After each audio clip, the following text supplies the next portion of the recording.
Our psalm for this week is Psalm 131, and I've got Ada here to help me read it. It's only 3 verses, Ada, so you think you can handle that? No. This is the psalm that we're going to read together on Sunday, and it's just a delightful one. It reflects a theme of knowing your place. Jesus will speak of humbling yourself or exalting yourself, and what the end of this is. This psalmist, Psalm of David, he's been on a difficult path, but here he's at the point where he actually knows who he is. Go ahead and read the first verse, Ada.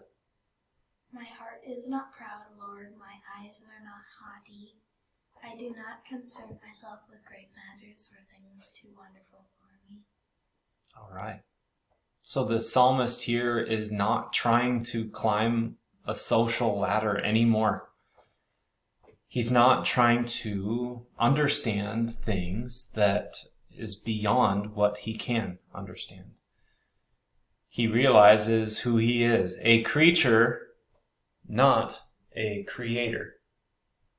So he is actually in a pretty good spot here. We often want to put ourselves in God's place and say, well, this is what I would do. And sometimes this is done overtly. Like, I can't believe in a God that would do such and such a thing. And sometimes it's covertly, where we have this sense of idolatry that we try to claim for ourselves the identity that we want, or try to put ourselves in, our hope in ourselves and not what God has named us. So, big distinctions here. So right away in verse 1, the psalmist is actually content and knows who he is. Will you read the second one too? But I have calmed and quieted myself. I am like a weaned child with its mother. Like a weaned child, I am content. All right. This image is really good. How did he get to this point of contentment? We can say that faith involves a death to what was done, what was there before.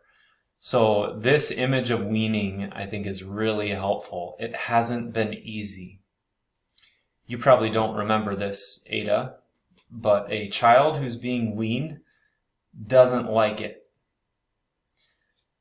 You were always pretty content to be with me.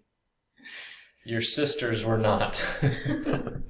And I remember my wife, who's a nurse, would have night shifts every once in a while, especially when Clara and Elsie were little kids, and they were used to getting their sustenance from their mother and no one else, including me. You were maybe a little more receptive to my care. But, oh man, that first night shift of trying to give them the bottle and just putting a little bit of hope in, oh, please, kid, who's screaming and crying and saying, no, this is not where my daily bread comes from. Give it to me right now, and give it to me from the person that I really want to get it from.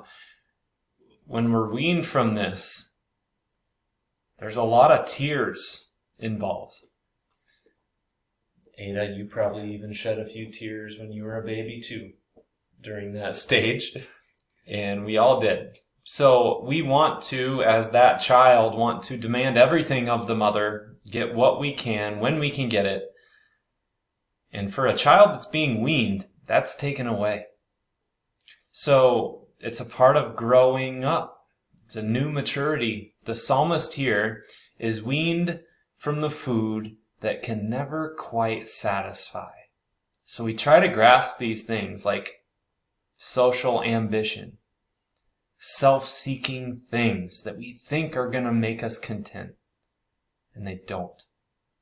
But now this psalmist has been weaned from that food. He's stopped trying to sit himself at the cool kids' table. And he's beyond thinking he deserves more and more of these momentary blessings and daily bread. And now he's at the point where faith in God's promise is actually possible. Faith that God will not only provide milk and daily bread, but he is ready to receive the bread of life that doesn't get moldy or old at all. Eternal life. So he is content. All right, Ada, you're doing an awesome job. Will you read that last verse? Israel, put your hope in the Lord, both now and forevermore. So call on the Lord. Your God is who you trust the most. Trust this and hope for this in what the Lord is doing for you. We find our hope in the bread of life, just like this psalmist. And the one who truly satisfies does so. We no longer, at this point, with our hope in the Lord, try to level up with self-ambition. We're content to be a creature who's been justified by God's mercy, the promise of Christ alone. So as Lutherans, we have a different understanding of the word sanctification. Most will have you believe that it's a ladder to climb, one that transcends you beyond the world to bigger and better things, becoming more holy. We confess that sanctification and what is holy is not a ladder to climb, but sanctification is simply being used to being justified, this death to life announcement finding its way to us. Yeah, like the child, we don't love it being weaned, but we're getting used to it and we're being content. Something that is holy is being what it was made to be. You can be content to be a creature, God's own child, rather than the master himself or the God of your own domain and self-ambition. You are who God calls you, his child, a forgiven sinner. How about that, Ada? Is this a good word in Psalm 131? Yeah. We like it. Thank you.